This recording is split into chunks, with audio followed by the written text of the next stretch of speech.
nag-alok ng 1,000 piso. 1 1,000 pesos ha, si Pastor Apollo Kibuloy sa sinumang. Sa sinumang makakahula kung nasan daw siya ngayon, ha? Sa kanyang kinaroroonan, abay nagbigay pa siya ng clue. Yan ang pampagising na balita ni Mean Los Baños. Ako po muli si Pastor Apollo Kibuloy at marami pong nagtatanong kung saan ako ngayon.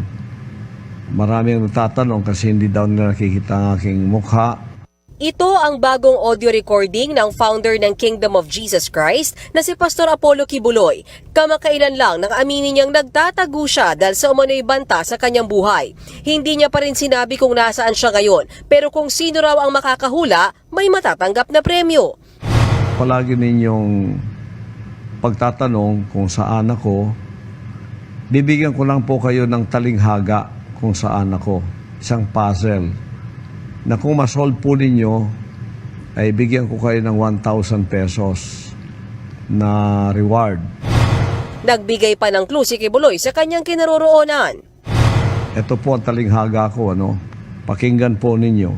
Ako'y nakakubli, di kalayuan dito. Kuta ko'y puro bato, laksa-laksang pula at itim na langgam. Handang ipagtanggol ako sa mga manglulupig na mga tao, kanuman o kalahi ko, upang aking maitayo ang prinsipyong diwa, karangalan, kalayaan ng isang marangal na Pilipino na naisilang sa paanan ng matayog sa lahat na bundok apo. Sulong bayan ko, ipaglaban karapatan sa manlulupig, di ka pasisiil ang mamatay ng dahil sa iyo. Kasabay niyan, binigyang diin ni Kibuloy na siya ang appointed son of God. Ganoon din daw sina dating Pangulong Rodrigo Duterte at Pangulong Bongbong Marcos. Gayon din ang dalawang SMNI host. Si Eric, appointed son of God to spread and inform the people about the evils of the CPP and PNDF. Kasama na rin ang appointed daughter of God na si Lorraine Badoy.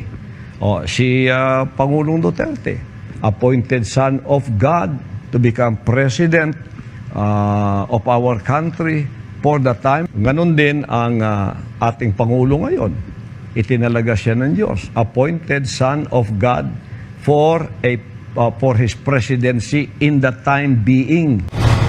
Wala namang binanggit si Kibuloy kung dadalo ba siya sa pagdinig ng Senado sa March 5 kung saan pinasabpina na siya para sagutin ang mga aligasyon ng pang-aabuso, panggagahasa at sa pilitang pagtatrabaho umano ng kanilang mga miyembro. Nauna nang sinabi ni Kibuloy na hindi siya nagpapakita dahil gusto raw siyang ipapatay ng Administrasyong Marcos sa nakikipagsabwatan anya sa Amerika. Pinabulaanan at tinawanan lang yan ni Pangulong Marcos at nagsabing dapat nang humarap sa Senado at Kamara si Kibuloy.